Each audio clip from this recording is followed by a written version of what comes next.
Greeley Indivisible exists to support and sponsor sessions like this so that we as citizens can get information to be better equipped to have a conversation with our legislators. Sunrise's mission here in Weld and in Larimer counties is to serve the underserved. So people who have challenges, economic challenges, to be able to afford health care. 38,000 people we served last year from our 10 clinics. We have 8 clinics here in Weld, and they're primarily in Greeley and Evans, and we have 2 clinics in Loveland. All of those people struggle every week. Can I pay rent? Can I buy food? Can I fix the car? Can I buy my diabetic medication? My daughter wants to play soccer, and they are making trade-offs every week about what to do. And unfortunately, the health care often goes by the wayside. I feel pretty good this week, so I'm not going to buy my diabetic medication because I need to buy food or I need to fix the car. What happens for those families? They end up not taking care of their diabetes. They end up getting sicker and sicker, end up in the hospital, end up with trauma and drama and a breadth of disease that is very hard to recover from. Sunrise is here to help fill that gap. So our mission is to provide affordable health care to all.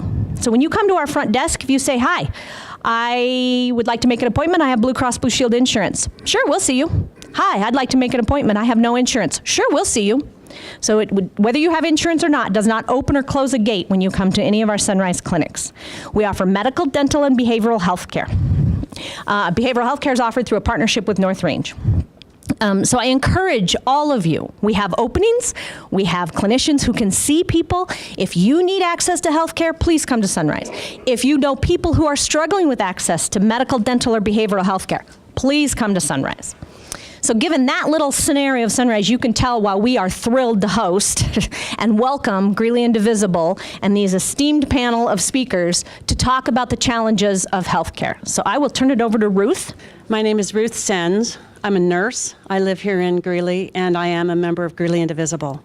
So again, thank you to Sunrise for letting us use this room again. This is our second event. So when I come to something like this, I always ask this question of, why am I here? You know, why are we here? Why do we need to be here to have this conversation? And the bottom line for this morning is that critics are saying that the healthcare system in America is broken. And when you compare us to the way healthcare gets delivered in other countries in relationship to cost, access, how we handle pharmaceuticals, the whole mindset around insurance, I'm looking at Deb Bennett Woods when I say this, that criticism is valid. So that's kind of the bottom line for being here. So things need to change, and we're clearly in a position as citizens to advocate to our legislators to take us in another direction. I'm looking at Kim when I use her words here, even as they do just the opposite. That's my opinion, of course. But so we need to advocate, but how do we do that? So Greeley Indivisible exists to support and sponsor sessions like this so that we as citizens can get information to be better equipped to have a conversation with our legislators. So that's really why we're here this morning. So why should we talk about universal health care then? So there's much discussion that the various models of universal health care, and there have been legislation, and there is legislation, suggesting that universal health care would solve many of the problems that we're having in America. So we need to learn about that. And that's why we're here this morning, to find out about really make sure we understand our current situation, how bad things are with health care in America. What is universal health care? What is it? What isn't it? As well as then to make sure we know about the Colorado Foundation for Universal Health Care as a resource. So we have a great panel with us this morning. You may recognize some of these people already. We have Colorado State Senator Irene Aguilar, who has been and is a champion for universal health care in Colorado. And in addition to that, she's a practicing physician in Denver. So we're glad you're here with us. Also, we have Adela Flores-Brennan, who's with the Colorado Consumer Health Initiative. She's our repeat speaker. Thank you for being here now twice. And Rich Shannon from the Colorado Foundation for Universal Health Care. My name is Adela Flores-Brennan. I am the Executive Director of the Colorado Consumer Health Initiative. I'm here to set the stage a little bit for our other two speakers. And rather than go into a lot of data, I am going to rely on stories, and metaphor, as you can tell by the title. The Colorado Consumer Health Initiative is a member-based, consumer-oriented health advocacy organization. We're based in Denver. We work a lot at the Capitol and at the state regulatory agencies. And we have a vision of equitable access to affordable, quality health care for all Coloradans. So today I was going to do a threat assessment. So what's happening right now? Last time I was here, we were talking about repeal and replace of the ACA and dismantling of Medicaid. Those are all things that are still front and center or present, even though they're not currently being debated in Congress in quite the same way they were over the summer. I'm going to talk about the unsustainability of healthcare and what makes healthcare unsustainable for consumers in America, and I'll talk mostly about cost drivers and affordability. And then I'll talk a little bit about state versus federal action and thinking about universal coverage. First, I want to start with a bit of a story. Mitzi talked about access and trade-offs. And oddly enough, this sweater represents a story about trade-offs to me. This sweater was a gift from a very dear woman in our lives. And she gave it to me for Christmas a couple of years ago. We just lost her about 6 weeks ago. Several years ago, it was, I think, 2012, 2013, so right before the ACA went into effect, we got a call that she was in New York, and she had had a stroke and was now in intensive care, and turns out she didn't have insurance. She was 64, so just before Medicare. She had let her insurance lapse, we think because of affordability, and she just got tired of paying the man. She also stopped paying her taxes, but well, that's a story for another day. And so she had really high blood pressure, and that led to the stroke. We got her out here. Within another year, she was diagnosed with breast cancer, and that's ultimately what ended up taking her a couple of months ago. So it makes me think about the trade-offs and the what might have been.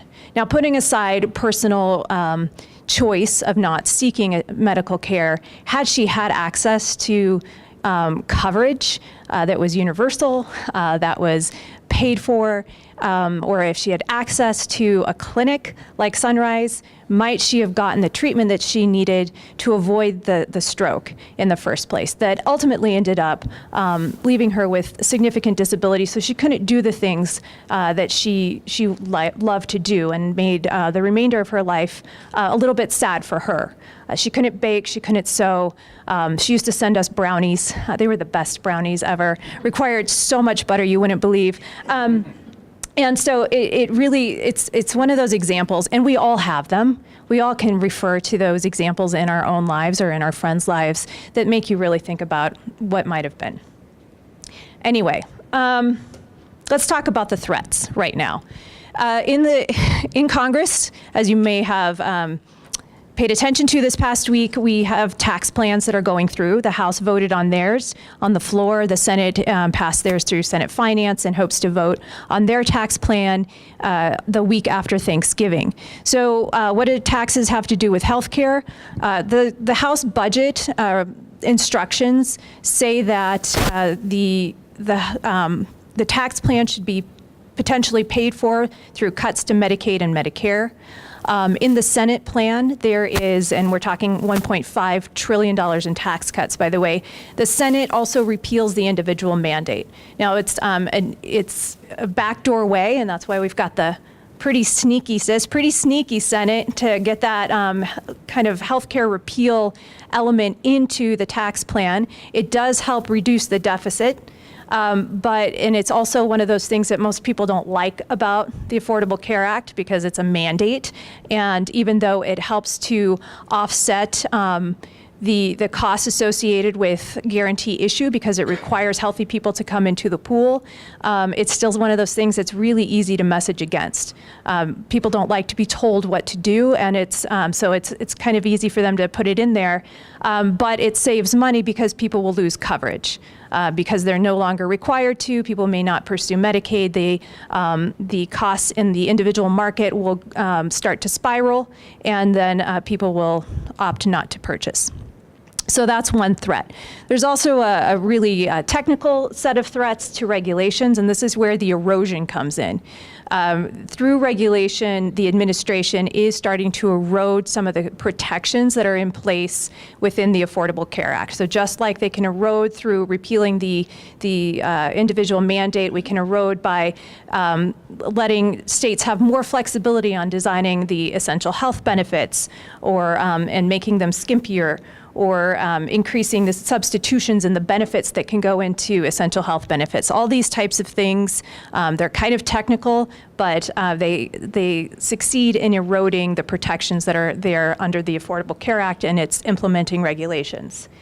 Finally, the other threat that we seem to be losing track of right now, it's hard to get people rallied on this one, but it's a really big threat to the 75,000 children who are insured in the Children's Health Insurance Program here in Colorado. We will be the state, not me. The state of Colorado will be sending the first batch of letters the week of November 27th, letting people know that their CHIP benefits are at risk of being shut off in January of 2018. And that is because Congress has not acted yet to reauthorize the financing for the CHIP program at the federal level. The state will run out of money at the end of January. So letters are starting to go out in November. Notices saying that those benefits will end will go out in December. So this is a very real thing. There's also 800 women, pregnant women, who are on the CHIP program. So if you can imagine being pregnant and having to change providers and benefits, that is problematic and scary. So those are threats. What can you do? Keep calling Congress. So I was going to talk a little bit about what are those things that make healthcare unsustainable for consumers.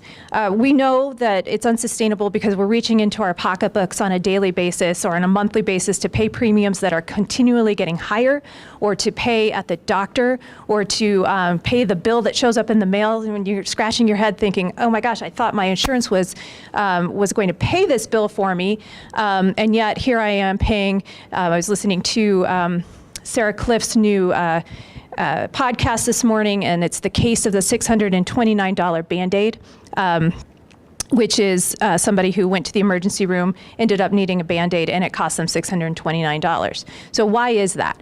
Why do we pay $629 for a Band-Aid? It's a whole host of things. So this is just a great chart on the types of cost drivers we have, their segment, their demographic, their health conditions, line items, and policy. We won't get into all of them. I have a different slide that I used for talking about cost drivers, and this is where the elephants and gorillas come in to play. So we've got I mix my metaphors all the time, but this time I'm going to try and keep them straight. The elephant in the room also alludes to the famous academic Uwe Reinhardt, who just passed away this past week, who has written a couple of famous articles. It's The Price is Stupid in 2004, where he was co-author, and the U.S. healthcare prices are the elephant in the room. So there's the elephant in the room, are the prices.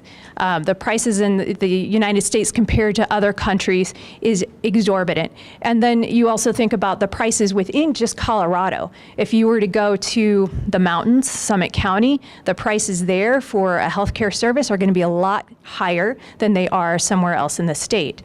The 800-pound gorillas in the room today, so I may offend a few, but it's good to me right now, it's the hospitals and it's the health insurance carriers.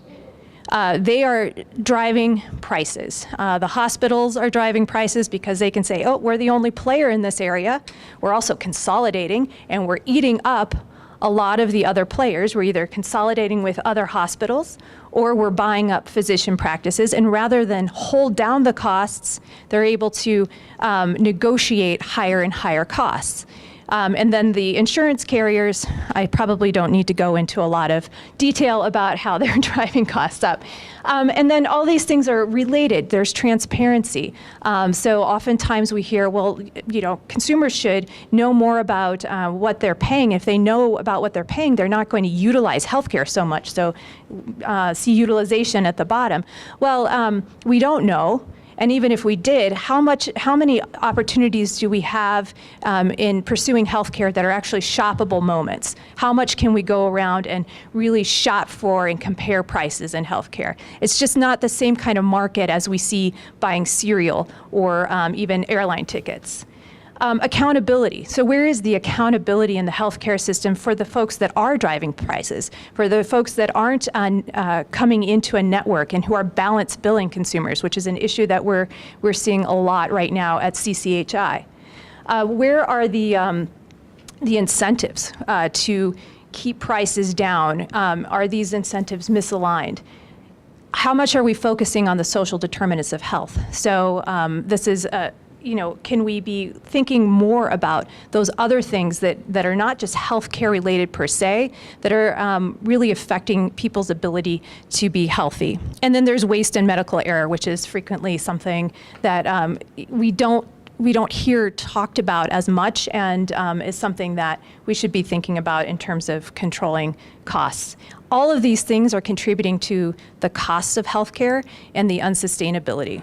Then how do we address these things? And here's where maybe we squeeze the balloon. So we've tried to get at applying some pressure in the system, and then what happens?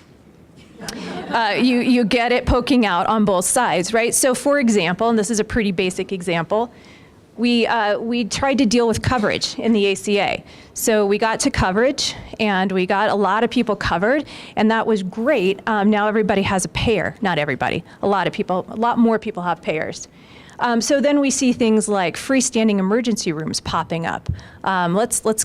People have payers, so let's give them more points of access, and not necessarily in those places that are lacking access, but in those places where people have more money and will pay for it.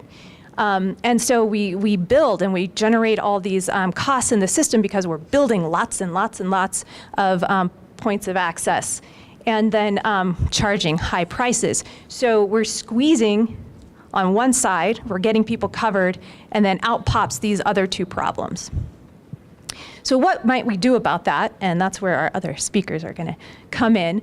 I'm just going to talk about some considerations with respect to thinking about further reform, and sometimes I'm a little bit cynical.